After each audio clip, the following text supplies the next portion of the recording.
Yes, welcome to the Sharpe Way Show. So happy to have you with me this evening. It is Friday and a little bit past 7 p.m. on the East Coast, and I am back. I know I have been out for a couple of days. I apologize. Trying to take care of a bunch of little things that have been happening around here in my own world, and it has been challenging and still is challenging. I'm still trying to take care of it. I hope you guys will watch some of my other content that I've been putting out on the YouTube page, but I am here, and I'm doing something that people have been asking about that I haven't done much of, and that is AMAs, which is Ask Me Anything. And generally speaking, when I start an AMA, I start off with a topic. But if you want to go someplace else, I'm happy to answer any questions or go down any road that you want to go down. I know that I haven't done much of this. I've been trying to do other things to bring you guys in to my world. The issue why I don't do that many AMAs, for those of you who are wondering why I don't, the AMAs are wonderful for people who already know me. So the people who love me and know me, and if you watch my show often, you love the AMA. I'm gonna go ask Larry some stuff, all good. For people who don't know me to help me grow, AMAs aren't that great because I don't bring new people in because they don't know who I am, so they don't want to ask me anything. So that's why I've kind of fallen back a bit on the AMAs to help try to grow the audience more. So you don't think I'm going crazy. I'm doing it because I think it's going to help to grow the audience. We have had a significant uptick in the audience recently. But I do have to be good to all of you too who want to ask me things. So I am here for that. And of course, if you do want to help out, you can always super chat me on Larry Sharpe YouTube. If you want to, you can do that. And that will get your comment right to the front. So otherwise, I will start walking through some things. But I do want to start with something that kind of bothered me a bit when I heard it. This is the idea of people being worried about TikTok. Now, I know a lot of people are worried about TikTok. I'm not the only guy, obviously. I'm sure you are.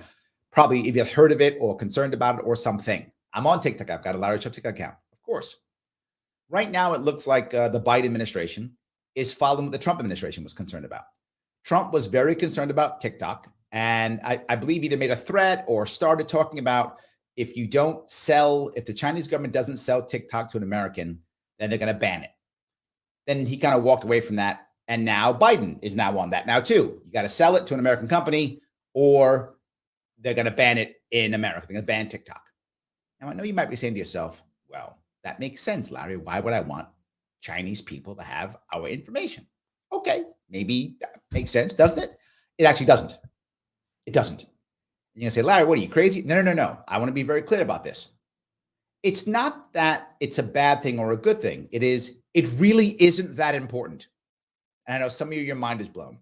It isn't. TikTok is bad for other reasons, which I'll cover.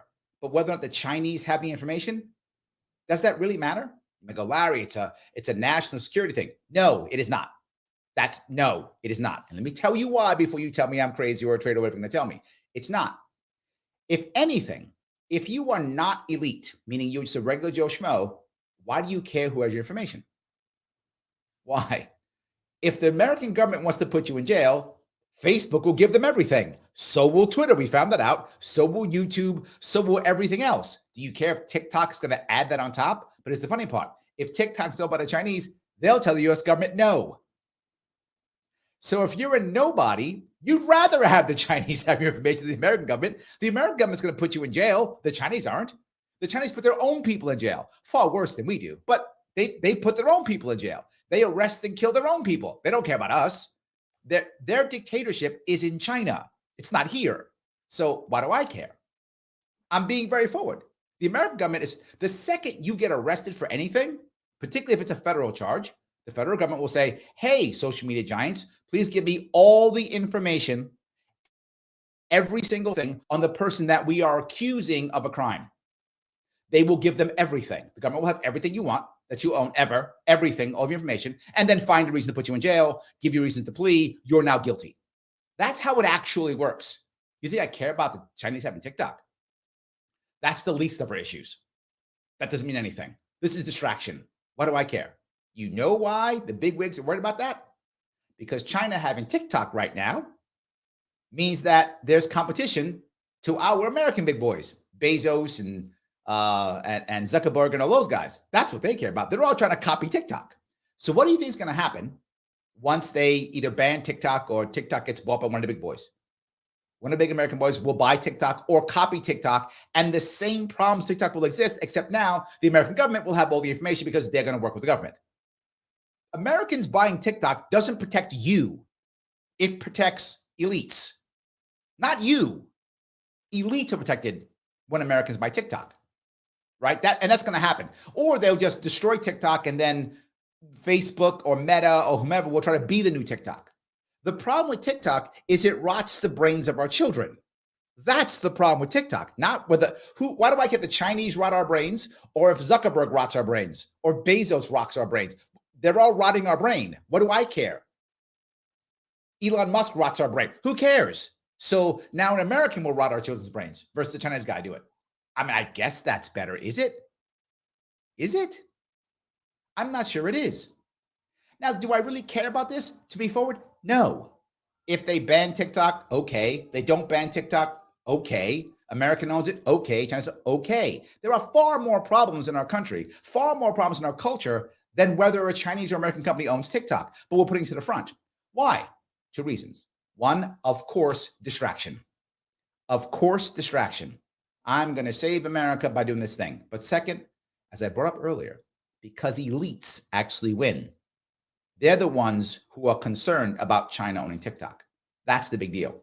I would ask someone, maybe someone will tell me. Hopefully tonight I will be enlightened and someone will tell me what is the massive security breach that matters whether Chinese people own TikTok. Well, Larry, it's our marketing information. Great. Then it'll go instead to a Chinese guy, to an American guy instead, or they'll destroy it when whoever buys it. And then either Twitter or Facebook or Meta or whomever will become the new TikTok. Then they'll have all the same data and they'll give it away anyway to the government when the government asks. Well, the Chinese won't have it. First off, why do I care? But if they want it, what will they do? They'll buy it. They'll just buy it. And you think that one of these companies, marketing companies that has all this information, won't just give it to them for the right price? Of course they will. They're doing it now. Of course they will. But they won't give it right to the Chinese government. No, they'll give it to a company which is partially owned by the Chinese, which they'll become majority share owners and then take the information and give it to the Chinese government. Yes. We're fooling ourselves. We're just fooling ourselves. Am I crazy with this one? I don't seem to care. It's such a non-issue compared to so many other issues in the world. TikTok is bad because it's rotting our children's brains. Not because the Chinese or the Russians or the Americans or whatever elite person makes billions off of our data and then will give it to the American government to put us all in jail. I guess I care if it came out of a Chinese guy. I don't know. Maybe it doesn't. You guys, give me your comments. Maybe I'm off on this. Maybe, I don't know. Joe says, I don't know why you think I'm not elite, Larry. See, you care, Joe, because you're elite. That's why. That's the thing. You know that since you're one of the elites, that you will all of a sudden, you'll be fine. I agree, 100%. By the way, yes, happy St. Patty's Day, everyone. I appreciate that. Yes, happy St. Patrick's Day. I'm not out drinking because I don't really drink, but that's okay. I'm still happy. So yes, good to go. So Joe says an important piece, though. He says government should not ban TikTok. And this part I want to bring up, which is the part that bothers me about this entire thing. And many people who are so, open and happy about the government banning TikTok, is because that sets precedent. Now the government can force anyone to buy or sell because of national security. And they will always decide what national security is. And you will never understand it because you're just not, Joe, because he's elite, so he'll get it. But nobody else will. None of us will get what this national security thing is. That's why we have a Patriot Act. That's why Julian Assange is in trouble. That's why Edward Snowden is in trouble, right? That's why all these people, because national security, even though that's a lie. Neither is this. This isn't important either. So yes, once we start that now, when Joe starts one of his other big companies, they're going to go, ooh, you know what? I think we should force Joe to sell. Why? Well, national security. For those of you who happen to have either seen the terrible movies or read the terrible book, Atlas Shrugged, I mean, the book makes sense, but it's just not written very well. But anyway, so besides the point. I read it. I saw the movies too, by the way. So I'm on board on both, but they weren't that good. Anyway, the point being, with that actual story, what does the government do? For those of you who remember, it forces people to sell their companies. They actually pass a law which an individual, to stop monopolies, may only own one company, period. Only one.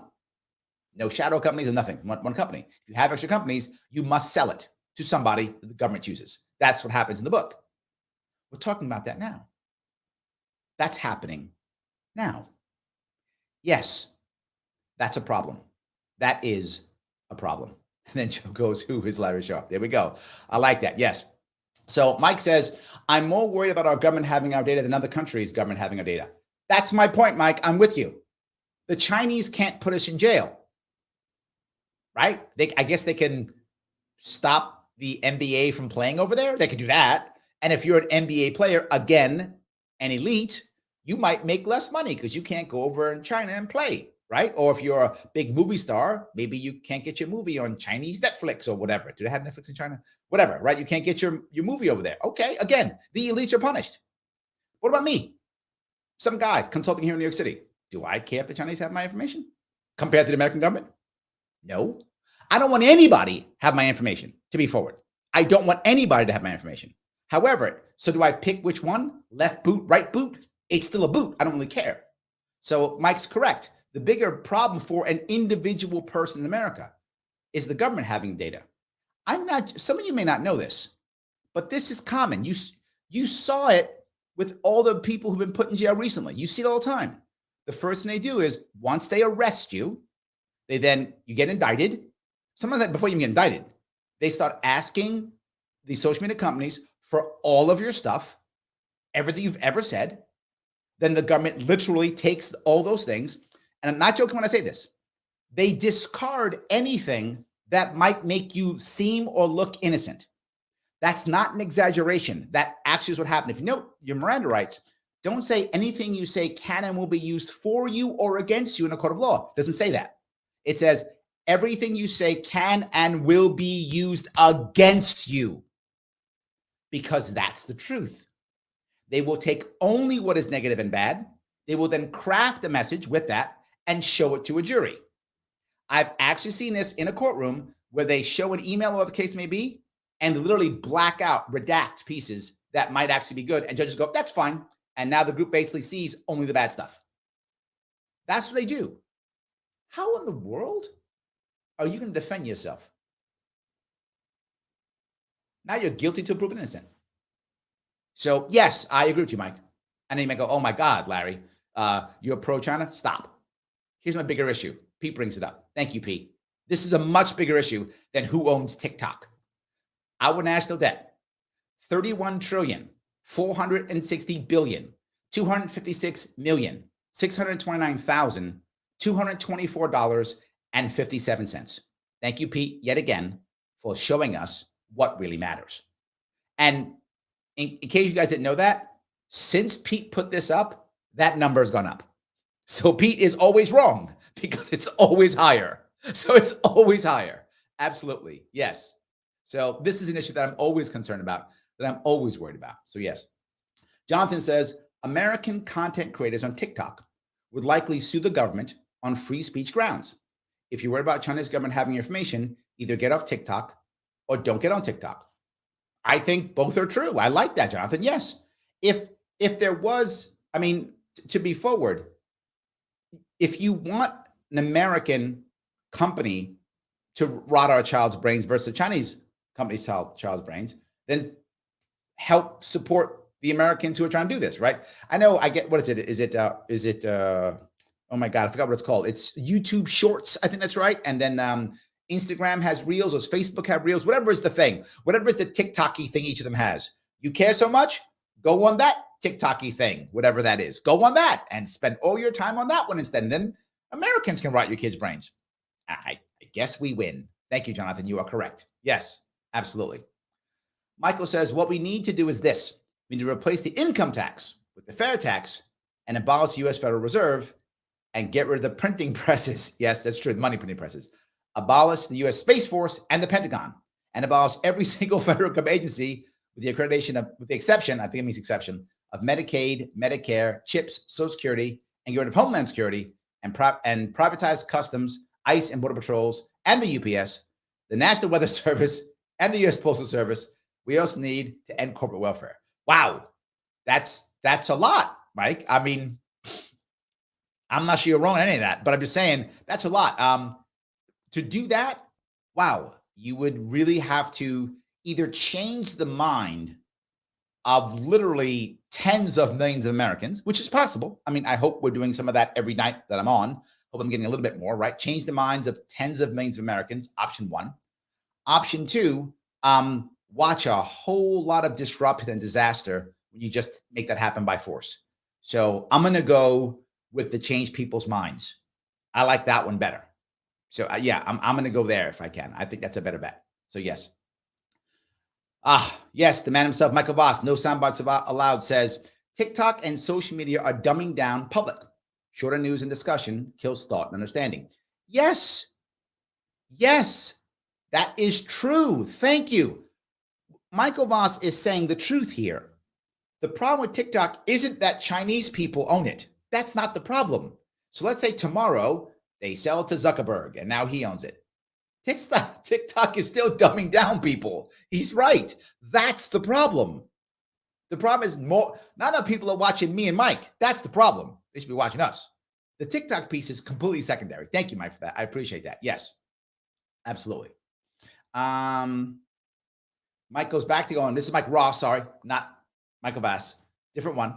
I don't want anyone spying on me, but the Chinese government is less likely to impact my life when they do it. Yeah.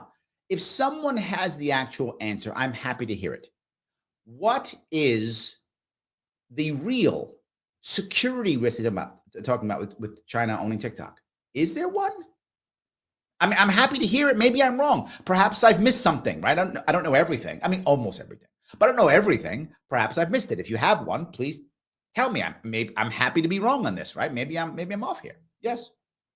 Sam says, if people were concerned with their information, they should not buy Chinese manufactured routers, phones, cameras, home security, etc. Yes. Yes. The biggest problem he does, in air quotes, with TikTok is their algorithm. Yes, right. This goes right back to what Mr. Vass was saying, right? This is what's rotting our brain. The algorithm is what's rotting our brain. 100%. Sam's right in the money. If you want to pass a law to do something, pass like a fairer algorithm. That's a bad idea, but you know what I'm saying? At least it attacks the problem, at least. If anything, if you really want to make this fair, as a libertarian law, if you're going to create something that goes into the public for free, if you do that, then your algorithm must be transparent. That's not a bad law, right? If you're going to go into the mainstream world, basically the retail world, for free, if that's what you're doing, you are going to say, anyone can use this. This is free in the world. If you're going to do that, you have to make your algorithm transparent. Or you can go into your own private world where everyone pays $3 a month or whatever it is, and then that's yours. Keep your own thing. That's private. Keep your own thing. But if you say everyone can look at it and it's free and you can all come on and make your stuff, great. Your algorithm must be transparent.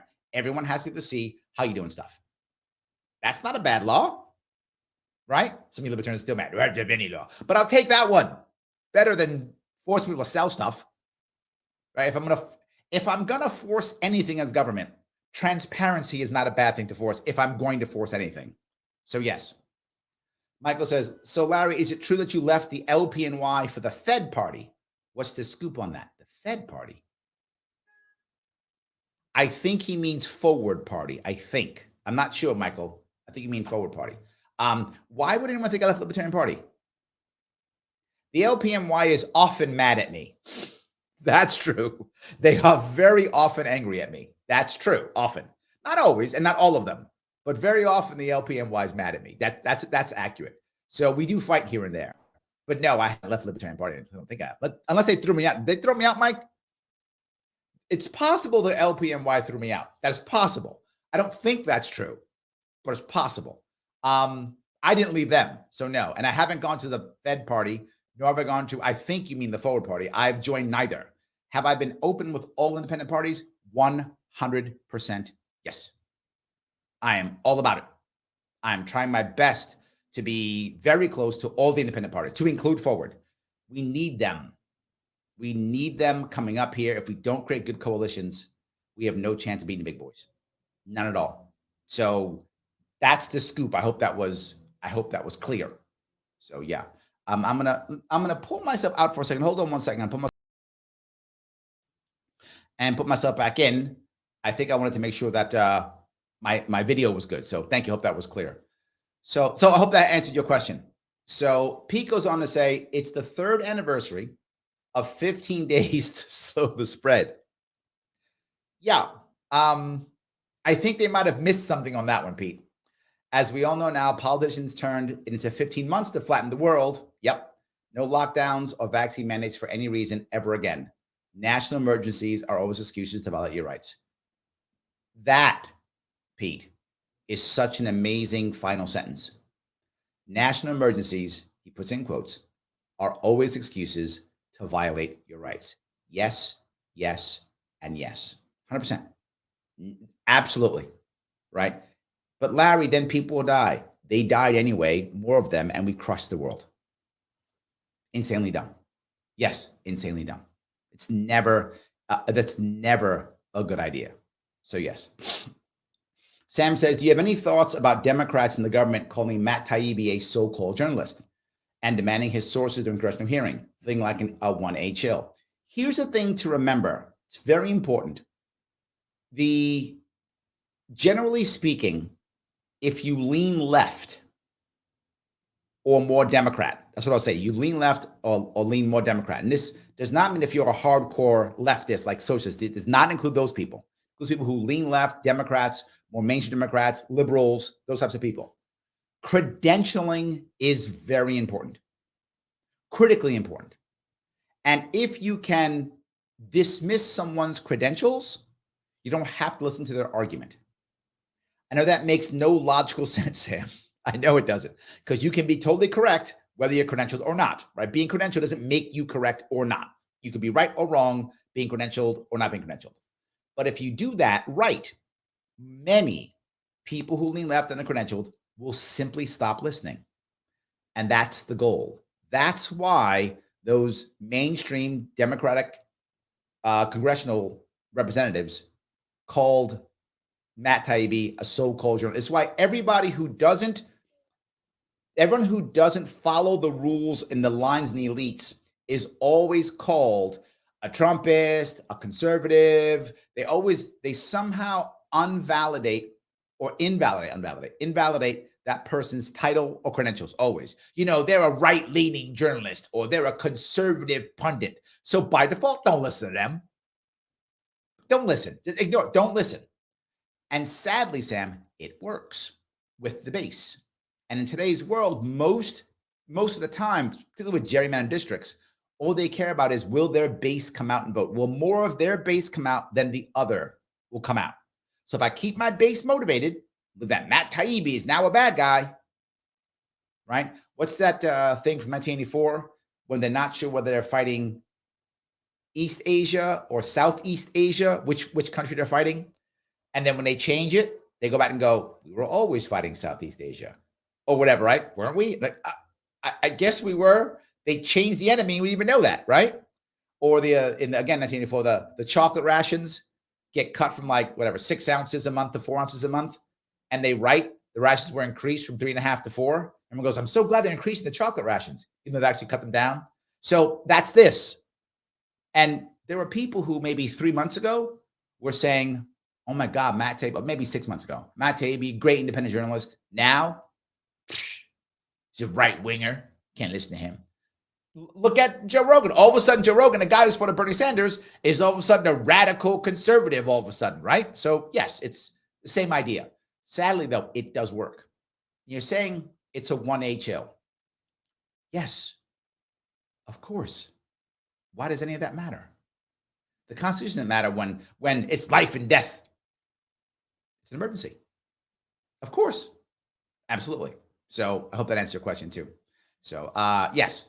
I do want to, let me make a minor shift here. Let me see if I can get down to, okay. There we go. Logan. Logan says, Larry, did you hear about Joe Exotic running a Libertarian ticket in 2024? I did, believe it or not. I actually reached out, Logan. I reached out, but I think he's still in prison right now, if not mistaken. And you can run for president in prison. That's not against the law. You can do that. So if I'm not mistaken, I think he's still in prison.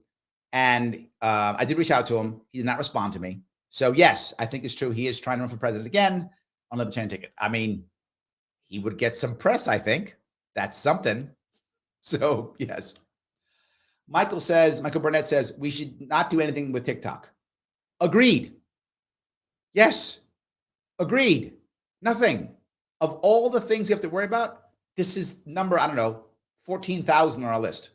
I mean, it's so low. When we can solve so many other problems. Yeah. Go ahead. Grace, you keep asking. Just ask the question. Just ask it. You see, you don't have to ask permission. Ask the question. It's called an AMA. If I don't want to answer it, I'll tell you why I don't want to answer it. Just ask the question. You don't have to go through anything. It's all good. So yes. So, all right. Patty says, so you can go to jail for what you're thinking. I'll start packing all my banned books now for my stay. Yes, that's the point. Pat, that's the point. What they actually want is they want everyone to be guilty, and it just matters whether or not they target you or not. Think about this. If you were to try to read all of the laws that affect you directly, Patty, just in your state, not even federal, just your state, you couldn't do it. It would physically, there's so many laws that affect you, you don't have enough time to physically read all the laws. So you can't. And they're making more every day. Then count local ordinances, then count federal ordinances. There's so many laws. There's no way you can read them all. It is physically impossible. Even if you were a super rich billionaire, Patty, which I know you're almost there, but not exactly there, when you could hire an army of lawyers to read them all and then digest them for you so that you could read them, that you could learn them. You still couldn't learn them all in time. It's impossible. Yet, the American government still will tell you ignorance of the law is not an excuse. How immoral, unethical, and stupid is that? That's that you need to know law. How? It is physically impossible. And I mean that. I'm not making this up. You couldn't do it. There are laws right now that none of us have any idea about it, and we are absolutely guilty of them. And they're good about that. That's a good thing. Because when they decide, Patty, make a little bit too much noise. A little too much noise. I don't like what she's doing. Why don't we figure out what she's doing wrong and arrest her? What did Stalin say? Show me a man and I'll show you a crime. That's where we are now. So, Patty, sadly, yes, they will find something wrong with you. If they want to arrest you, they will. They'll find a reason for arresting you. And maybe you'll sue them after if it's wrong. Doubtful. How are you going to find a lawyer who's going to take your case? Right? But maybe you can. If you're wealthy, maybe you can, right? Otherwise, they'll do it. If you have a job, you can lose your job because now you're arrested. They'll do a perp walk in front of everybody. All you people believe that you're guilty because people believe the government still, I don't know why, but people still believe the government still to this day. They'll believe you're guilty. So they'll arrest you, and then they'll check all your social media. They'll check all your emails, everything. They'll ask Gmail for all your emails. Gmail will give them everything. And they'll then look for things that look sketchy.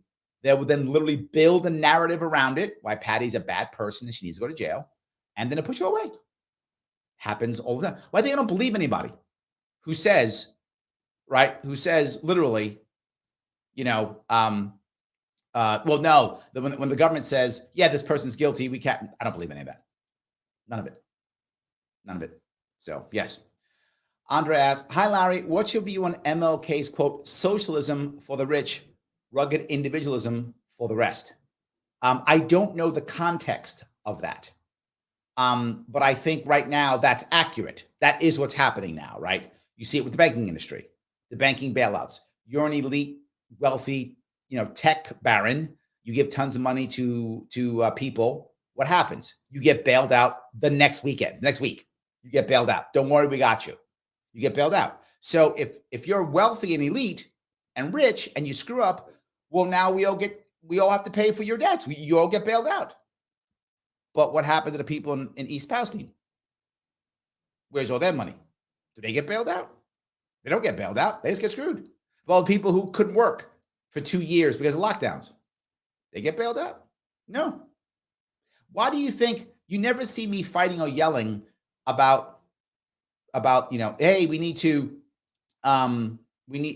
pay off all the school loan debt? Do I want to? No, but I'm not prepared to fight for it. Why? Because we bail everybody else out. So why not bail the students out? And I don't mean that to be socialist. I mean it to be, this is what's happening now. There should be no bailouts. But if we're going to bail out every bank, we might as well bail out the students. I'm writing checks. Why do the checks only go to the rich? So I get their point. So I'm not sure the context, but I'm assuming that's the context because that's what's happening now. I hope that was clear. If I missed it, please let me know. So yes. The scientific libertarian says, if taxation is theft, then a classic liberal argument that some things are important enough to steal for. Oh, then it is. Yeah. Yeah.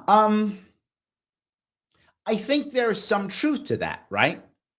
So even in your own life, is there something that you would be willing to steal for? And most people would say, yeah.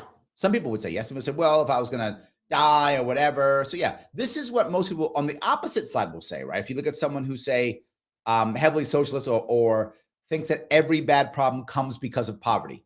Many problems come from poverty, but not every problem does, but many do. And what you'll see is people who will excuse almost any crime. And this is not common, but it's becoming more common. Excusing almost every crime because, so now you're putting somebody in jail for stealing bread for their kids. Okay, the vast majority of crime is not someone stealing bread for their kid. That's from that play, Les Miserables. Is that right? Right? That's from that play. That's not what happens. We aren't getting shoplifters who are selling bread for their kids. If that was the case, I would be all on board. It's not. They're selling something, they're stealing something and selling on the street to make money in general, but they're not starving. That's not a thing. So, but to be forward, if I had to steal to feed my kid, I might steal. I mean, I hope I don't have to do that, luckily, but I would get that, right? If I didn't have medicine and I had to still get medicine to keep my mom alive or something, I mean, I guess people would do that. I get that. And I would have sympathy and empathy for someone who was doing that. Not the case though. So I do get that. And if you were saying I'd have to tax people to, force steal people to maybe keep someone alive or something, I guess I could see that in theory, right? But again, at what point do we say it's enough is enough? At what point is it desperation? At what point? It's very hard. But I get the argument, I guess is what I'm saying. I could see why an individual or a family would go to the length of stealing. I could understand it. I guess maybe that's my point. But taxation right now isn't really theft because the vast majority of Americans, they do it voluntarily. They consent to it. Most of them do. I know libertarian goes, yeah, at the point of a gun. Most Americans do not feel that, right? Libertarians do. So for us, it's theft. But for the average person, they don't think, okay, let me be very clear. So you libertarians will get mad at me. I know, they'll get mad at me. Obviously, it is. I'm saying the vast majority of Americans don't take it as that. Ask them. You will see it everywhere. They will tell you, no, I like paying taxes. It's the way that we have a society. It's the social contract. It's the price of civilization. They buy that. The vast majority of Americans buy that. Why do you think most of my policies that have to do with taxation or anything like that, raising money, are always other ways of raising money, not taxation? I am trying to change the American people to start thinking about other ways of raising money without taxes. It can be done. It's not easy. Our culture is just full of taxation. So they're accustomed to it. They believe it's the only answer. We have to show them that it's not. So I hope I went a bit long on that. I hope that made sense. Yes. If you like what I'm talking about, if you're happy I'm doing an AMA, if you like that I'm doing an Ask Me Anything, then please do me a favor, click that like button. It does matter. If you like the conversation we're having, click the like button. It does matter. If you are watching this on Twitter right now, you're not on YouTube, you're on Twitter, retweet this. At this moment, hit that retweet button. Please do that. Hit the retweet button. Absolutely. Please do it. It does matter. Every single little piece does matter. And if you want your comment or question to go to the front, super chat me. If you're on Larry Sharpe YouTube, super chat me. It'll go right to the front. Boom. We'll take that right away. Absolutely. And support my sponsor, the Advocatesorg. Head on over to the Advocates.org. Take the world's smallest political quiz. They are my sponsor. It's free. Take it. Share the results. If you take it and share the results, then guess what? People will see it and have conversations. They'll take it too. They ask you for your email address. If you've already given the email address, who cares? Give it again. Do it again if you've already done it. Please go ahead. You'll see they don't see very many emails, maybe one a month or so. It is the Advocates for Self-Government. If you believe in self-government, get the email. It's a good email. I know it. I get it too. Please do it. If you don't want to give them your email, you don't have to. It's not required. This is voluntary. We are all voluntarists here. You still get to share it without the email. You can just click it anyway, and you'll still get your results anyway. But we would like to have your email so that we can send you one email piece every month to get you to move forward more on the Advocates for Self-Government. They are a nonprofit. So please do that if you can. It helps tremendously. But no matter what, click that like button. If you're not, I don't know what you're doing. Please do it. It does matter. So yes. Michael does say, I meant forward party. Yes, absolutely. So Michael Long, I'm sorry, does say that. Yes. So Brian has a quote. He says, anarchism is founded on the observation that since few men are wise enough to rule themselves, even fewer are wise enough to rule others. That's Edward Abbey. So yes, Brian, I think that concept is a good concept, right? And I do get that, right? So I think we have to move first towards minarchism. In my heart, would I love a totally, voluntary society? Of course I would. But Brian, you and I, we know that right now this country is still moving towards more and more control. So let's move towards minarchism first, and we'll take whatever we can get, right? We'll take what we can get. That's what I really want. So anyway, that's where I am. So let's see. Gattaca says, what needs to be done for you to have a better working relationship with libertarians of this state? Do I not have a good working relationship with libertarians in this state? Do you know something I don't know, Grace? I feel it. Maybe you mean the actual party infrastructure? Okay, if you're asking the party infrastructure, right, versus libertarians, the party in New York State, those you don't know, is very much concerned about, and their plan is about local activism. I am not about that. We think completely opposite on that. I think local activism is wonderful. Please be a local activist. Not against it. Please do it. It's great. But the party has to focus on one thing right now in New York State, and that is ballot access for candidates. Now, the LPNY does not agree with me on this. That's why they're mad at me often. They think I'm wrong. And they can. I don't run the LPNY. The LPNY should do whatever it feels is best. I am going to focus on one thing next year, and that is getting ballot access for candidates to run locally in New York State. And that only happens if we get ballot access in 2024. That's it. Nothing else. That's all I care about. In my view, in my opinion, and again, maybe disagree, and you can if you want to. It's fine. You don't have to be on my side if you don't want to. There is nothing more important. If we can't get ballot access in 2024, New York State's a lost cause. Pack up and leave. That's how I feel. You disagree? I get it. But if we can't get ballot access in 2024, New York State is a lost cause. Pack up and leave. If I can't get ballots in 2024, I will be leaving. That's it. The ball game's over. This is the final battle. We need to get ballot access in 2024. In my view, any dollar, any hour, any person spent in 2024 in New York State, I'm being very clear, that year, 2024, and this state, New York State, any dollar, any hour spent not on getting ballot access in 2024 is a wasted dollar or a wasted hour. That is how I feel. I said last year this was an existential threat to us, and most people didn't agree. And now nobody will have 50 state ballot access in 2024 except Democrats, Republicans, unless we can fix New York State. Now, for years now, our party in New York State has been broken. Our party in New York State has no power. None. This is nothing. It can't. It's not taken seriously. People don't pay attention to it. Of course. Why? We don't have ballot access.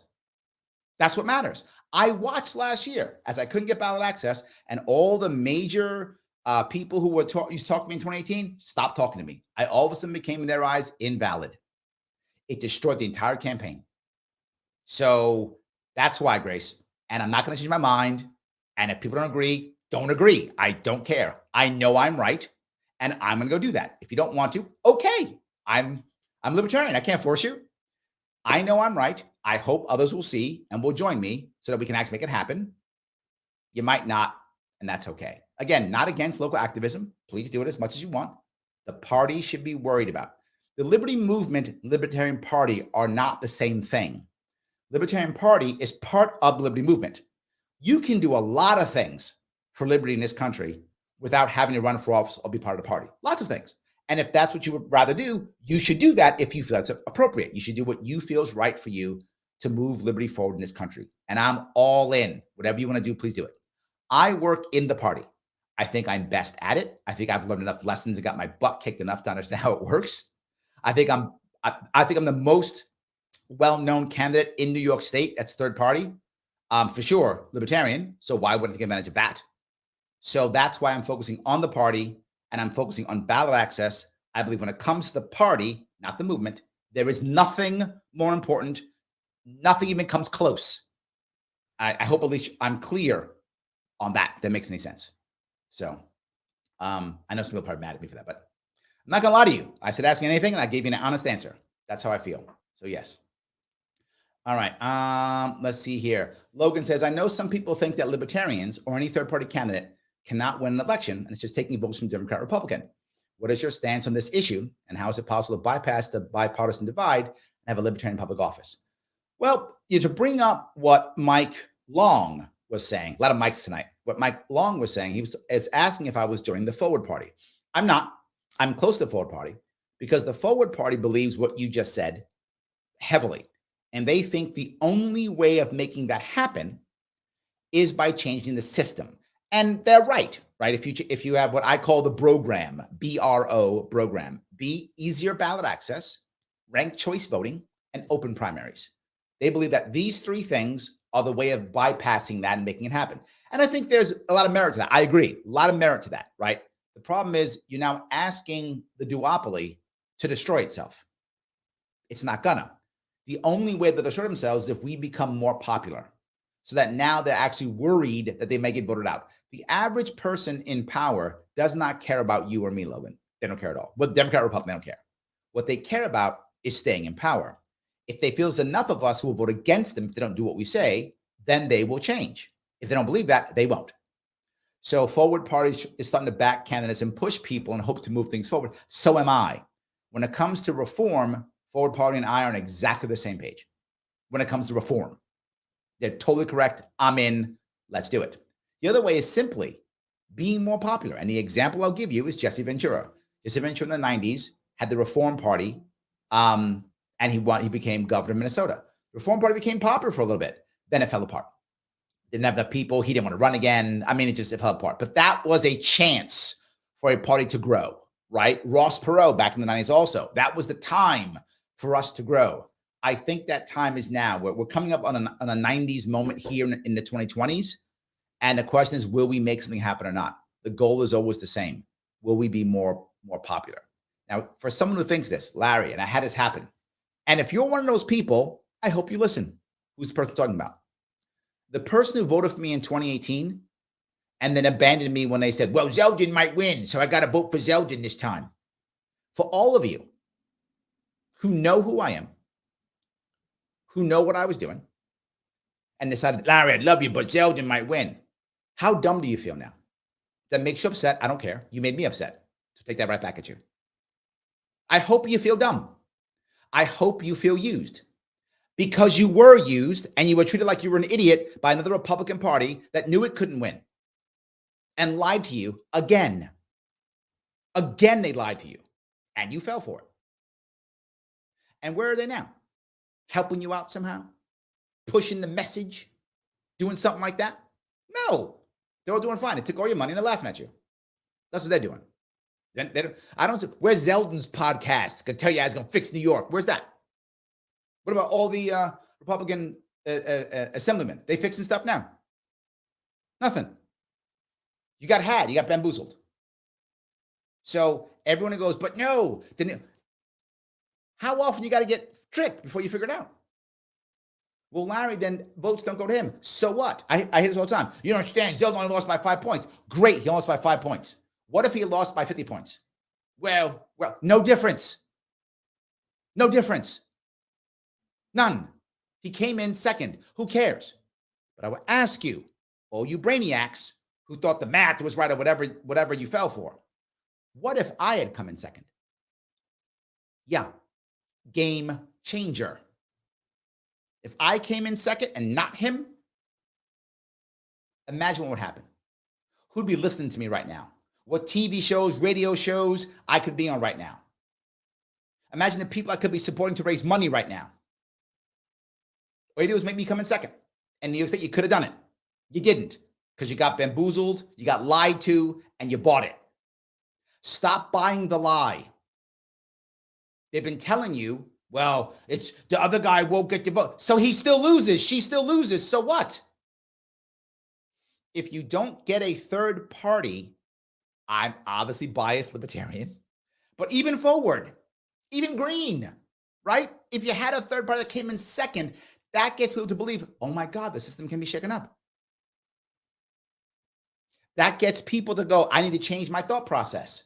That gets people in charge worried. Oh my God, I got to actually listen to these guys versus the same old garbage we've been having for 20 years. So I don't know. That's my answer. That's a good answer. I'm not sure, Logan, but that's my answer. I don't have as much sympathy for the people who fell for the lie again. I warned them in 2018.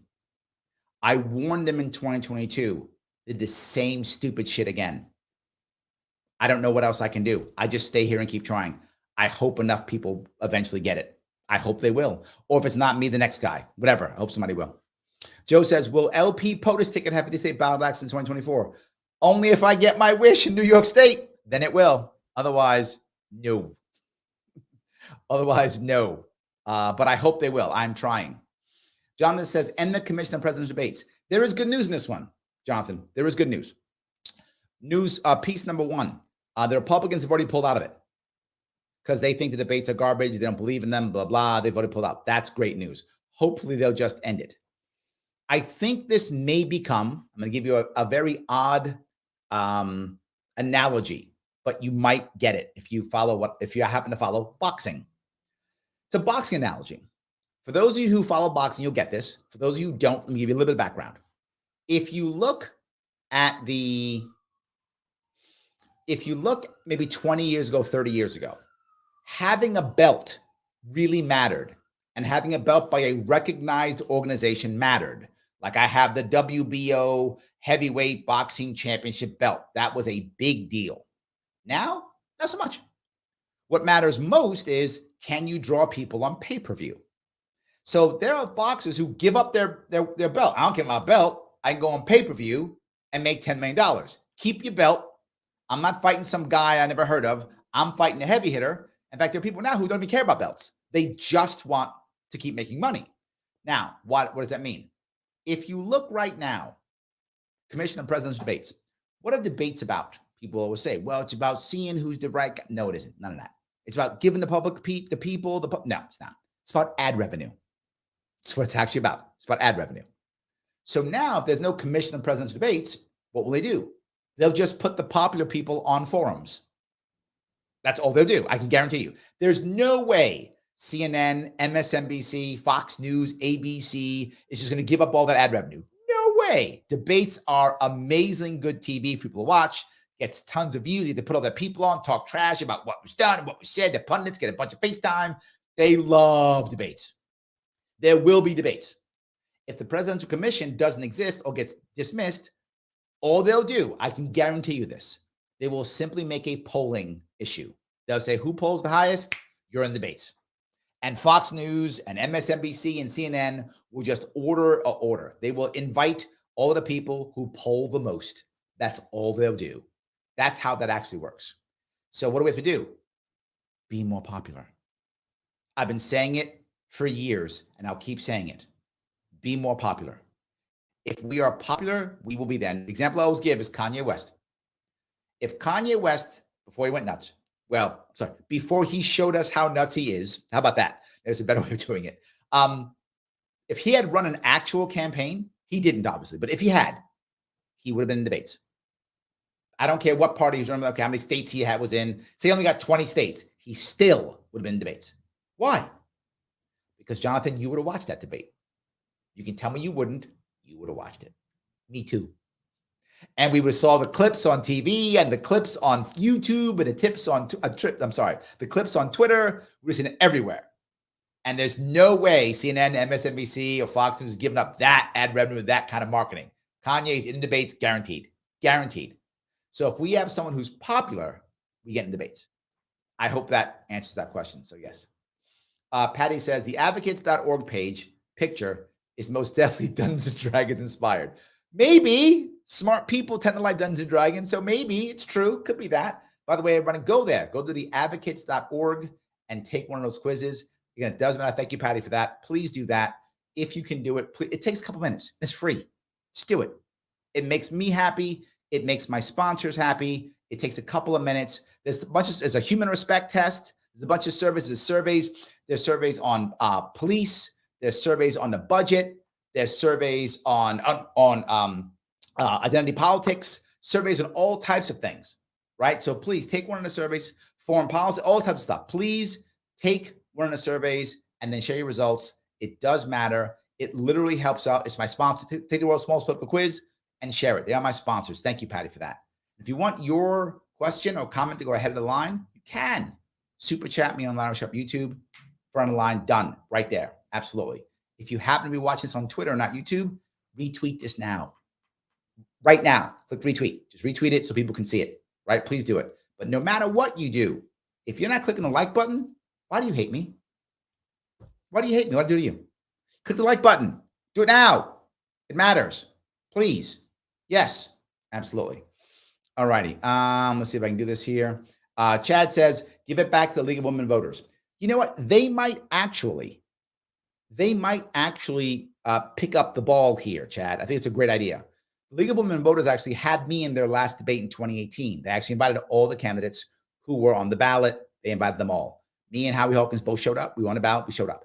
So yes, that was good. They absolutely can do it. I appreciate that. I hope they will. I hope they'll pick it up. So yeah, we'll see. All righty. Let's see here. Michael Vass, no soundbites allowed. Did you notice that YouTube changed the algorithm again to push shorts even more? Censorship is growing as global destabilization and as the globe destabilizes and militarizes. Social media helps that. Yes, that was my point earlier. I think you're totally on the ball with this one, Mike. If TikTok gets bought or banned, either one, if either of those two things happen, and the odds are it could happen. I mean, if Trump wanted it and Biden wanted it, so odds are high one of two things is going to happen.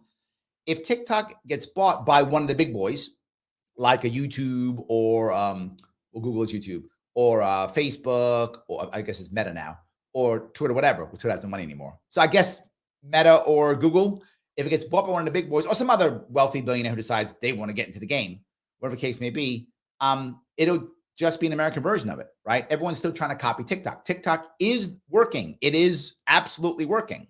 So if it's bought by one of the big boys like Google or Meta, they might just destroy it and make YouTube Shorts the new TikTok or something, right? They might just literally just tear it apart, destroy it, hold it, keep all the IP, take all the engineers, put them all into Google and say, okay, now your YouTube Shorts is now TikTok or something like that. Any of that could happen. So anyway, yes. All right. Jonathan goes on to say, Larry, your thoughts on the founding fathers on standing armies, and when you think about the claim of police being a standing army, as I would make. There is a difference here, right? Am I against the standing army? No. The reason why.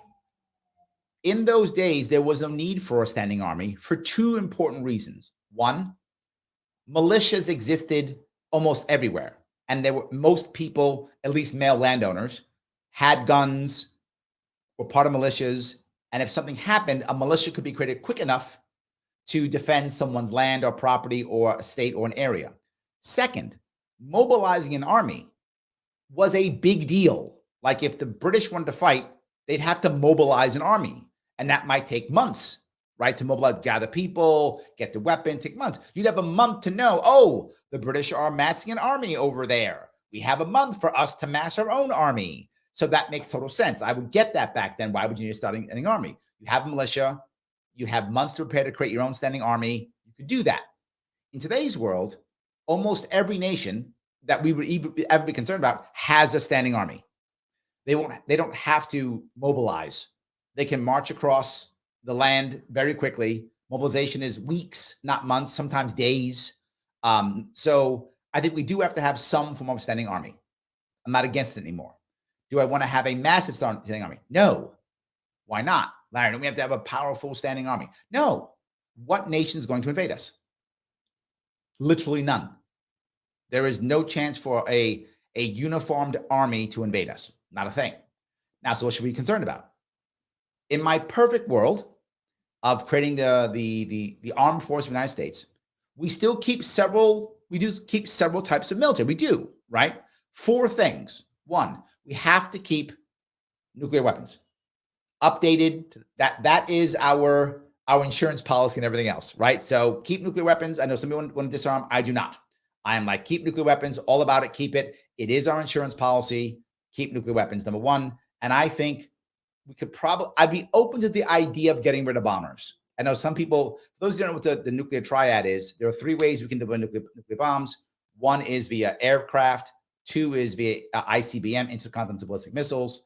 And 3 is submarines, right?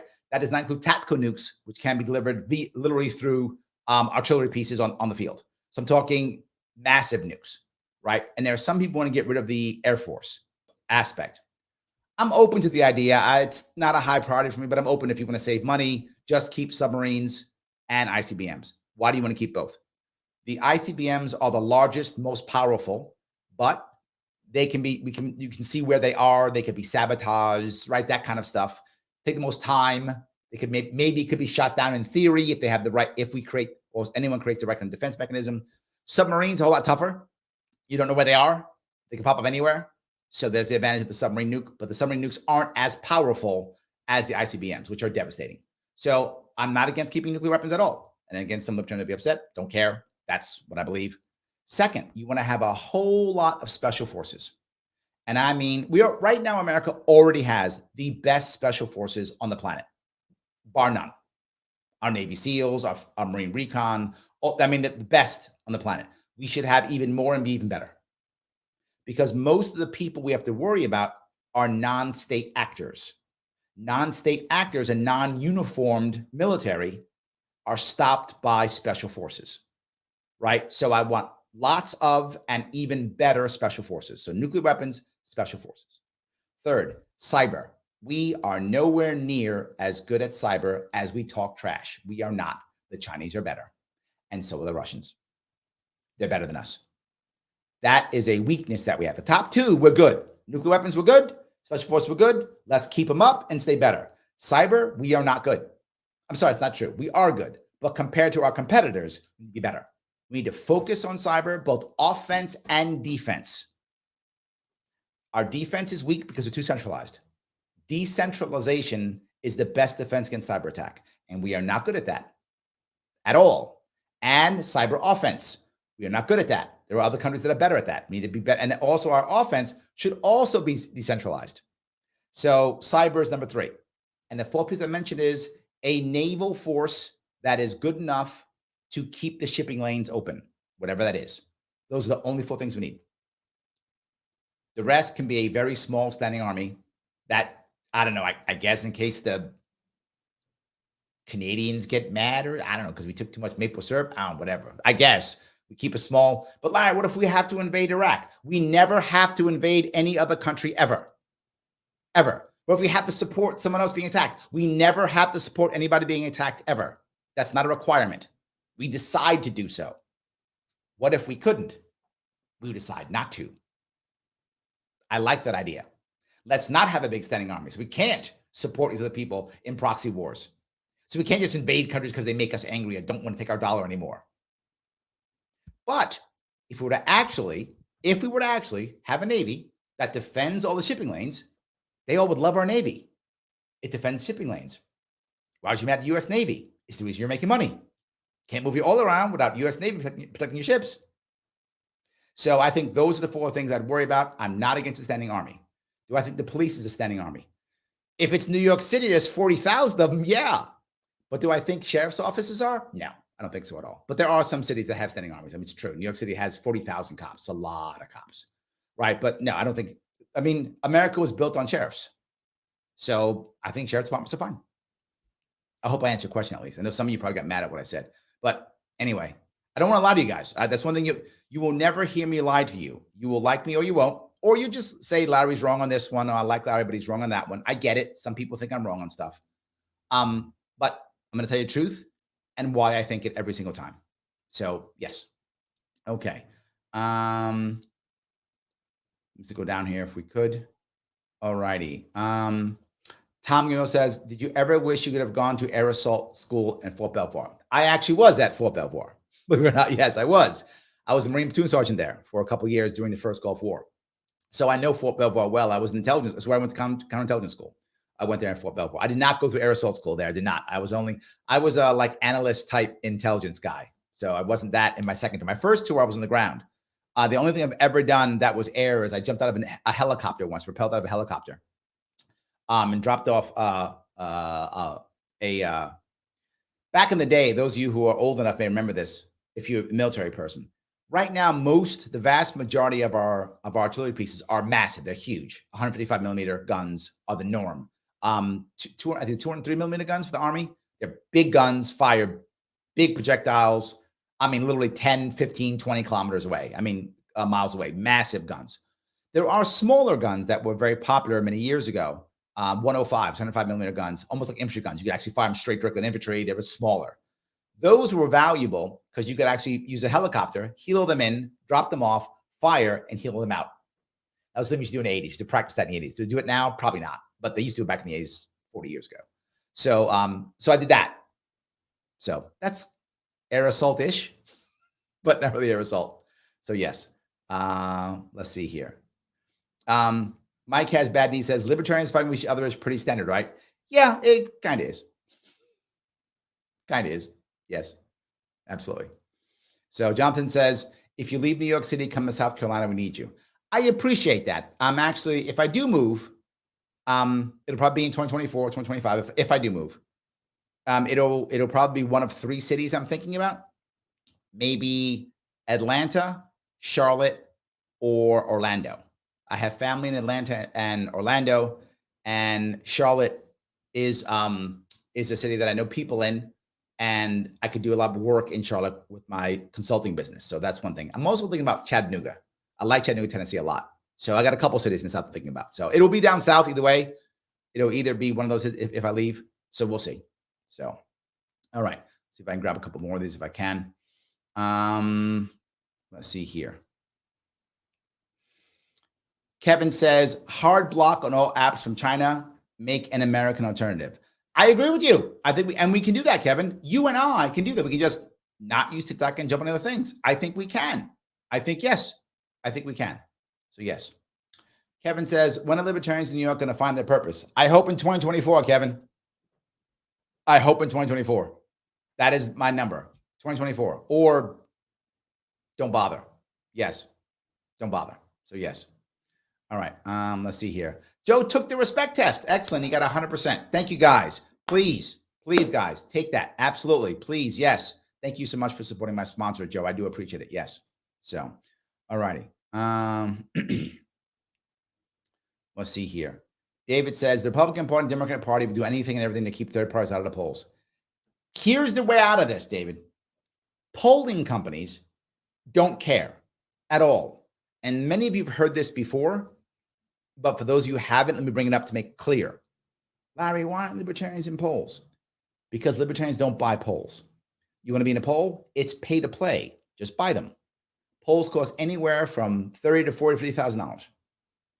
If we raise enough money, we can buy polls and we'll be in the polls. So if we're in the polls, here's what matters. Will people pay attention if we're in the polls? Yes, they will. For those who don't remember, I got mentioned on Fox News. It wasn't good. But I got mentioned on Fox News. Why? Because it was October, a month before the election. I was already kicked off the ballot.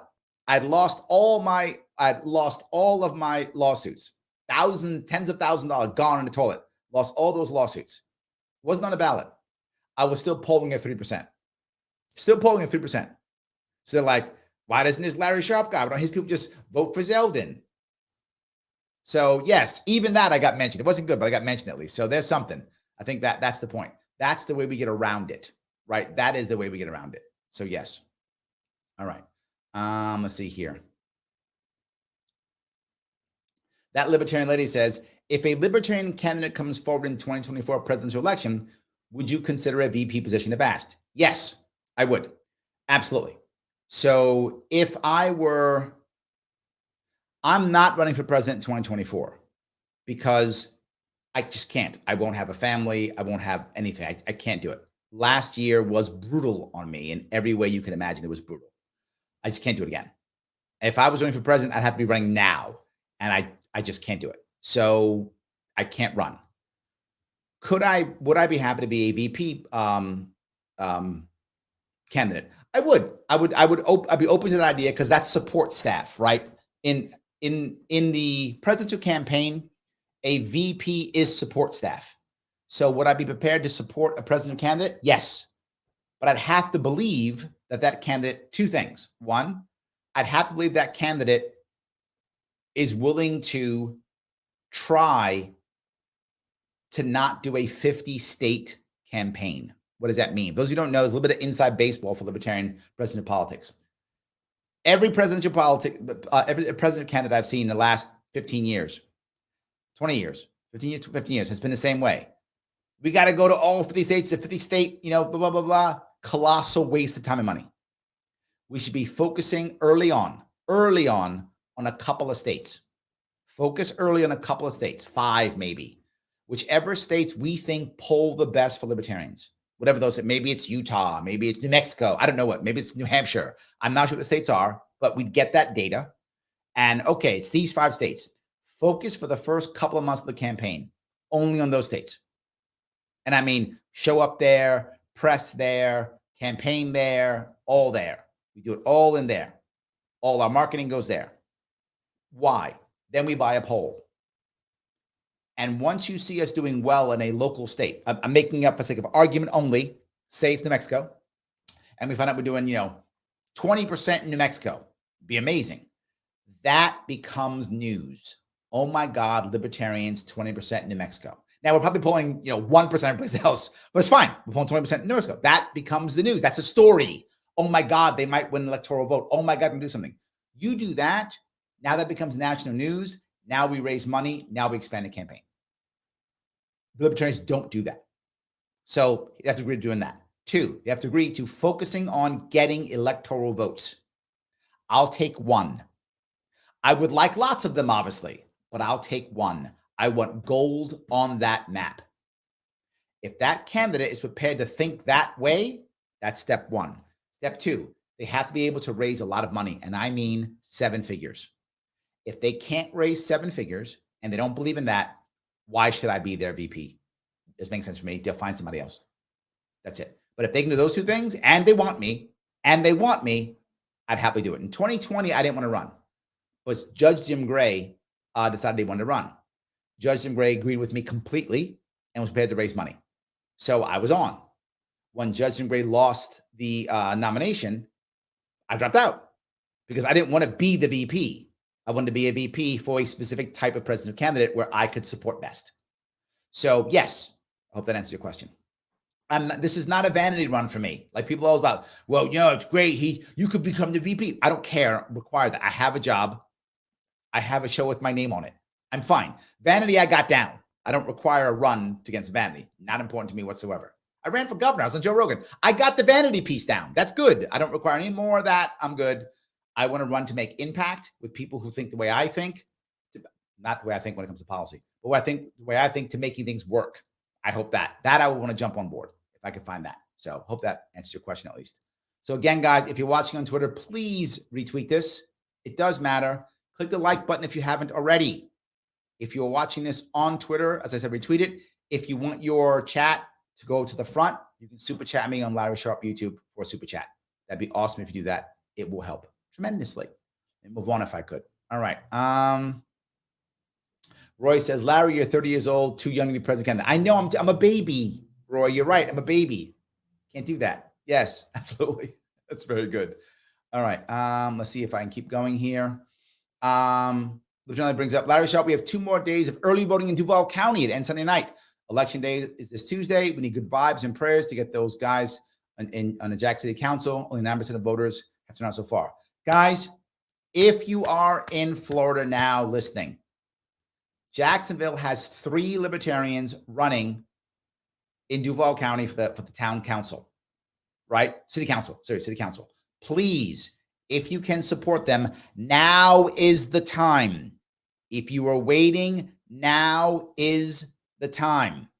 Without question, we need to make sure that if you're in that area, support them now. If they're going door knocking, go with them. If they're hanging out by the, whatever is the legal distance from the polling station, don't get yourself in trouble. Legal distance, hand out some flyers, hand out something, let people know who to vote for, make some phone calls, whatever you can do. Now is the time. If you're in that area, now is the time. There is a chance. You have 3 shots of getting a libertarian on the Jacksonville City Council. It could happen, guys. Help out now if you can. The early voting's now. Election day is Tuesday. If you can help out, please do so right now. Yes. All righty. Grab a couple more of these if I could. So many of these coming through. I appreciate all of these so much. All right. Jonathan says, hopefully Charlotte is closest to me. So we'll see. We'll see what happens. I'm not sure if it will or if it won't. So yes. Chad says New Mexico is good and a good one. Any place with ranked choice voting. Yes. For those of you who don't know, there is starting to be a change there's starting to become a change across the country. And that change is people are starting to see that they want electoral reform. To my point earlier, people are voting the same way they've been voting and getting no change. Ranked choice voting is going to happen. For those who don't know, it is already in New York City. That's great. It is in New York City already. And it is, I think, it's already in Nevada right now. So yes, then it is something. So it can actually work. So yeah. All righty. The libertarian lady says, not sure if you're aware, but there's a meme of libertarians going around dubbed the Mount Rushmore of libertarians, and you large opponent. Oh, I'm on the, please show that to me if you have a chance. I appreciate this. I don't think I've seen it, but that's awesome. That's very nice. I appreciate that. I got to, which one am I? Washington? I don't know which one I am. So yes, get the wooden teeth. So I appreciate that. That's awesome. I like that. It's great. Maybe we'll start making shirts. It's not bad. I like shirts. Let's do cool t-shirts. That could work. I'll put them on LarrySharpe.com or Zazzle. I have a Zazzle account. So that's something cool also. But I do think that ranked choice voting is moving forward. I think it is. But I kind of want to go back for a second, if I could. Kind of back to what Michael Vass was bringing up. And I think he's really on the money here. We're losing the idea. We're losing the importance, I should say, of how social media is affecting our kids and our society in general. And we're more worried about who is crushing us. Social media is tough. We have to make sure that people understand the power of social media and the power of government, particularly when together. And I think the Twitter files, whether you like them or not, I know some people are mad at Twitter files, some people are mad at Matt Taibi, whatever. Some are mad, some are happy. Wherever you may stand on that issue, I hope you see that this was collusion, I'll use that evil word, between government and big business and big tech. That's a bad thing no matter what, right? And to be forward, some of you be angry because it depends what side you're on. This was both Trump and Biden. This was both sides trying to get stuff they want to pull down, trying to get stuff they want to pick up. Both sides were doing this. To be forward, I don't blame them. Once one side does, the other side is going to do it, right? I mean, that's it. Once one does it, they do it, right? And they do it in a way that you might go, well, I would have said no. Well, maybe you would have, but maybe you wouldn't have. The one thing that we also saw was there were people at Twitter who actually initially pushed back. They did. And they're like, wait a minute, we're not doing this. Initially, they did push back, but then they got pressured. Now, ask yourself this. What if you were in a company and you were in charge of something, whatever the thing is, and the government says, you need to take this thing down. You go, I'm not taking this stuff down. Who the hell are you? I'm not doing it. Then they come back at you again. Now your boss is scared. Now your boss says, you got to do it. They're gonna come down on us. They're gonna trash everything. We're gonna lose our jobs. And now all of a sudden you gotta lose your job. Now all of a sudden you're worried about being blacklisted for the government. Now you're worried about investigators coming out and auditing you because they do those types of threats all the time. All the time. Now you're afraid of getting audited. You're afraid of getting arrested. Now they want to get your information to see what you're doing. I mean, you're just, and most people are younger. So they haven't even been through life. They're 20s and 30s. Of course they're afraid. They're afraid of the government. They're afraid that they're going to be the one in jail. Of course they're afraid.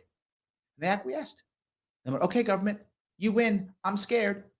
And the government knew that. It wasn't like they didn't know that they were intimidating these kids. Of course, I shouldn't call them kids, but these younger adults, of course they were. So of course I'm upset that Twitter gave in, but I also understand it. If I was 20 something, I would have said no. I was a belligerent Marine, so I would have said no. But anyway, most people would be like, yes, government, I'm scared. Yes, please don't ruin my life. Please don't put me and my mom in jail, right? Please don't do that. And they would have absolutely acquiesced. I get it. I absolutely get it. So I want to bring that piece up because there was some initial pushback. But how can I expect the average American who doesn't know anything to not collapse, right? To not absolutely collapse under the pressure of the government? It's hard. So, all right, I'm going to grab a couple more of these. Jason says, Larry, what's the best way to support you? I want to start spreading the message of liberty as your full-time job.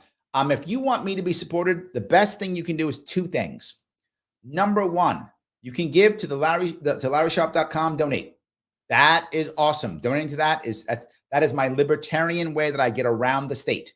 If you want me to get around the state, which is what I'm doing, by the way, I'm taking off again next week. Next week, I'm starting, I'm back on my full Sharpe. Yes, I am insane. I know I am crossing the state yet again. Starting next week, and I will be next week. Hold on, I will show you. This will all start going up. It will all start going up. It will all start going up. Not next week after. I'm sorry, week after, not next week. Week after. It's also going up on the page eventually. I'll be in Dutchess County on the, March 30th. I'll be in Schoharie and Fulton County the 31st. I'll be in Washington County and Columbia County on Saturday, April 1st, April Fool's Day. So 5 stops coming up here in 2 weeks.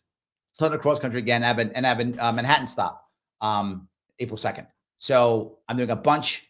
So please, LarrySharpe.com/donate. Monthly donation is always best. If you can do $25 a month, $50 a month, $100 a month, that helps tremendously. If you want to support the show, you can super chat me if you want to. That's also good. And go to my sponsor and take the world's smallest political quiz and share it. All these things work. The sponsors help. The sponsorship helps. And so does the donation. It all helps. So thank you, Jason, for that. I appreciate it. Yes, absolutely. So, all righty. Let's see here. Peter says, society is too dumb for TikTok and most other social media platforms. You know, what Michael Vass said is true. He says that TikTok is dumbing down Americans. It's accurate. Social media can dumb down Americans. However, there's an exception. It's shows like this. And I don't mean shows meaning my show. It means shows that do actual conversations, right? This is one of the reasons why Joe Rogan is so popular, right? Because he has an actual conversation. He's not just, I'm going to dance and, you know, in some flimsy outfit and shake my butt at you, which that's nice to watch if you like young girls shaking their butts. Good for you. No judgment. Enjoy what you want to enjoy. But if that's all you watch, you're not going to be that bright, right? So don't watch that much of that if that's your thing. Just watch some of that.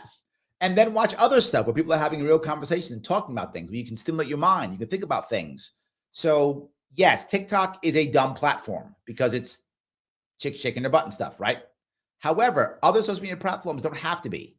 YouTube can be a good platform if you're watching the right things and good conversations and joining in when possible. I think you absolutely can. So I hope that was clear where I stand on that one. So Gene says, Republicrats all do the same thing. Nothing new about that. You're not wrong. You're not wrong. So yes. Michael asks, where in Fulton County do you plan on going? I don't know yet. My team's putting together. Michael, if you have an idea, please send it over to us. I would love to, if possible, please send it over to us. And yes, the donation link is LarrySharpe.com/donate. That is the link. If you want to donate, please do so. That is my campaign that I use for liberty.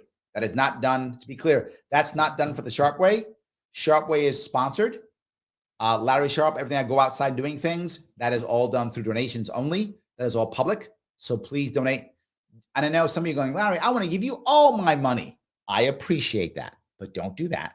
The max you can give right now is $9,000. That's the most. So I know you were saying, he was like, my God, I want to give Larry $10,000. Don't do it. I'll get in trouble. No more than $9,000. I'm teasing, but not teasing, meaning that is actually the max. But really, whatever bit you can give. If you're in a spot where you only give 10, 20 bucks a month, that's fine. That works, right? Larry, I can't give you $100 today. Can you give me 20 bucks for the next year and a half? That would work. 10 bucks next year and a half. That works. Every little bit counts. Every little bit counts. So yes, yes, and yes to all that. I hope that was clear. Yes. All right. Patty says, since Ask Me Anything, how's your family doing? What was the favorite D&D character you made? Well, let me go down a couple of these things. My family's struggling. It's not good. Last year was very tough for us. Very bad. It was a very bad year. Running was brutal on my family. On my family, my finances, everything was bad. However, my oldest daughter is doing very well. She's in college now, doing very well. So I can't complain about that. That's a positive thing. So there's good and there's bad, but we're working through it because we work through things is what we do. So yes, the favorite D&D character you made. For those of you who haven't heard me speak about D&D before, I used to play a lot, particularly as a youngster. I hardly play at all now. I don't have time. I don't have a team to get together, but I was a dungeon master. I know, shocker, but I was. So most of the characters that I made were the non-player characters for my players. All my players had characters. I did have a couple of characters I liked. I tended to like to play, this may sound weird, but I tended to like to play clerics. I liked playing clerics. And those who know what a cleric is basically like a medieval priest, like that, warrior priest, medieval warrior priest, for those who don't play the game, kind of like that. I liked playing those characters. I enjoyed being able to heal and use a little bit of magic, but still fight. I enjoyed that tremendously. So that was probably my favorite character was a cleric, my favorite types. I had one that I gained. I played a lot. One of them when I was a teenager, probably in high school. I haven't played D&D as a player in 30, 40 years. Long time. I now almost only DM. I still have all the old books, all the old stuff. So I probably still have them around here. I might have anything out here. Hold on one second. I'm gonna get some. Hold on. 1 second.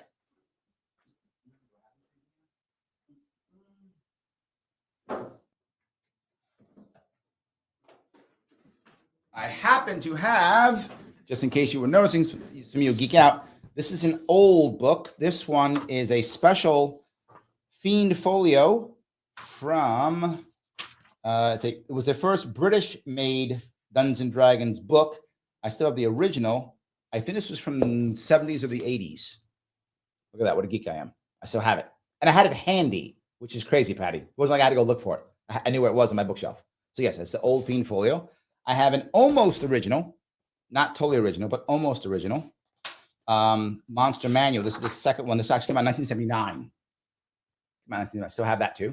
And I remember because when I was little, I used to color it and put special rules in each one of them. So I used to color them all the little bad guys and stuff in here. So yes, I still have that too. So yes, and I'm geeking out here, an old player's handbook also back in the day. So yes, I used to play a lot.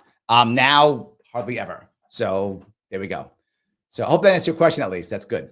So Kenneth goes, what's up with all libertarians I know playing D&D? Because it is a smart person's game and we're all smart. That's the reason, Kenneth. It's a smart person's game and we're all smart. So Patty says, you are invited to play at our table anytime. See, I'm going to come up there. I'm hanging on Plattsburgh with you guys. Go play some D&D. Yeah, absolutely. So yes, I love that. All right. Let me grab some of these if I could. All righty. Space says, Larry, where do you stand on a hopeless plan to skirt local zoning laws to create low-income housing throughout New York Island suburbs, particularly where low-income housing does not currently exist? Her entire housing plan, I went over it actually. I actually went over her housing plan on a Sharpe Way radio. For those who don't know, every Tuesday at 1 p.m., I do Sharpe Way radio. It is a local terrestrial radio show out of Rochester, New York. I do it remotely. I'm in New York, but it's actually through the internet. And it actually goes, it's actually broadcasted regular terrestrial radio out of Rochester, WYSL. I did a whole show on this. And the thing I bring up is it's all wrong, right? There are ways to fix housing and get people into an ownership mindset without just trying to force people into neighborhoods. That isn't the right answer. So yeah, absolutely against it. Already mentioned it. The wrong answer completely. So Joe says I play chess. Me too. This chess set right there. Me too. Chess and baseball. So yes, chess. My chess set's right here. This chess set, by the way, I bought in Japan, and I still have it. I bought it in 1988. So this is, what, 35 years old? Is that right? Is my math right? 35 years? Yeah, 35 years old. It's a 35-year-old chess set that I still have here. These are the cool pieces. I'm geeking out today. There we go. That is my pawn. There we go. So yes. And that is the king. So yes, I also play chess. I taught my oldest daughter to play chess. She was not interested at all. Never played again. My youngest one, who is now 13, still loves, and we still play. Like, she still plays chess. She now has one of those computer games where she actually learns how to play chess. So she does play chess with it. A good and sad story for me in chess. When I was a little kid, my father taught me to play chess. I was probably 5. I was a little kid when he first taught me how to play chess. He played chess. And when we played, he would never let me beat him, ever. I didn't beat him until I was 11 years old, I beat him. And the good and the bad thing, my father was the reason why I played chess. I finally beat him. I was probably 11 or 12. And then he died. And when he died, after I beat him and then he died, I didn't play anymore. I just stopped playing. So I didn't play chess. And how did I practice on chess? Again, I'll give you a little history. I grew up in the South Bronx and in the 70s. And for those of you who know the area, if you go back to the 50s, the South Bronx was a very Jewish neighborhood. 40s, 50s, 30s, it was very Jewish. Lots of Jewish population in South Bronx in those years. By the time I was set in the 70s, by the time I was there, most of the Jewish population had moved on. But a lot of the older Jews who had owned there or lived in their apartments so long were still there. Most of them retired. So what would they do? There was a park across the street from my building. And then you'd find many of the retired Jews, almost all men, would be out there playing chess in the park all the time. So old Jewish men taught me how to play chess when I was like 6, 7, 8 years old. So my father told me initially, but then I had to practice so I could beat him. My father was a very good chess player. So I had to go out, and the old Jewish men taught me all the ways to play to make even better. So I practiced on them and finally came back and beat my dad. So yes, so whenever I could. But often, what I also found was a lot of people didn't want me to play because they were afraid. I was a kid. So you want to play with a kid?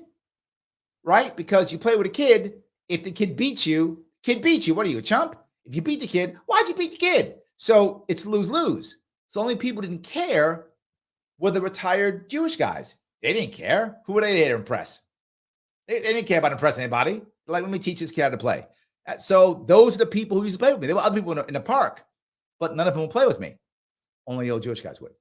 So yes, that is how I learned. I remember the one guy who taught me the most. I still remember his name. This is like almost 50 years ago. I remember his name. It was Morris. That was his name. I called him Mr. Morris.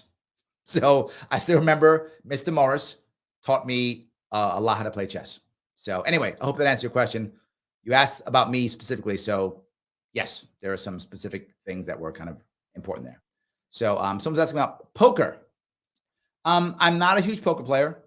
I enjoy the camaraderie of playing cards. So like when I play cards, I'm a mark. I'm going to lose all my money, but I don't care. Like I go there knowing that whatever I put in, I'm going to lose. I'm just playing to hang out with my friends. So I will sometimes play poker. I'm not a great poker player and I don't mind. Like I know if we're going to drop $100, whatever we're going to drop, all right, I'm losing $100 tonight. It's fine. I don't care. I just do it. Right. I'm there to play, enjoy time with my friends. The odds of me winning are slim to none. I do win sometimes, right? Sometimes you lucky hand, do something smart, whatever happens, but I'm not really a good poker player. It's nothing that I really enjoy that much. I love the camaraderie of hanging out with my boys doing it. That I like. So I will play poker, but you're getting my money. So I guess I'm a good person to invite to your poker game, right? So there we go. I'll enjoy it and I won't complain when I lose my money. So there we go. I hope that answers your questions. Guys, I appreciate the back and forth tonight. I hope you enjoyed me doing an AMA. If you enjoy the AMA, right? If you enjoy the AMA, then please click the like button. If you want me to keep doing it, then support me by doing that. If you're watching on YouTube, then you can super chat me. If you're watching on Twitter, please retweet it. This does matter. The goal is to grow. That's why I haven't done many AMAs, because AMAs make the people who like me happy, which I want to do, but I also want to grow and get other people to join, which is why I have other guests on. I have provocative titles to draw more people in. If you've been paying attention, we have been growing recently. A lot more views, a lot more likes, a lot more stuff. That's why I've been doing it. For those of you who like it, please do this. And please, I know you've taken it, take the World's Smallest Political Quiz again and share it. Or take one of the surveys. There's lots of them there. Take the human respect test like Joe did. Take any of them. It does matter. These are my sponsors. Jason said, how do you support me? That's how you do it. That's how you do it. Give me 6 minutes for one of the larger ones, 2 minutes for the smaller ones.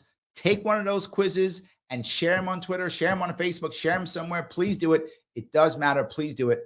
The more you do it, the better off I'm going to be. And those likes really do matter. I appreciate this, guys, so much. I will be off this weekend, but I'm back on Monday. I'm back on Monday and have a cool Sharpe Club on Monday at 9. Charlotte Burnett is on. Kelly Carden is on. And the man himself, Maj Touré, will be on my show next Monday. I will see you all very soon.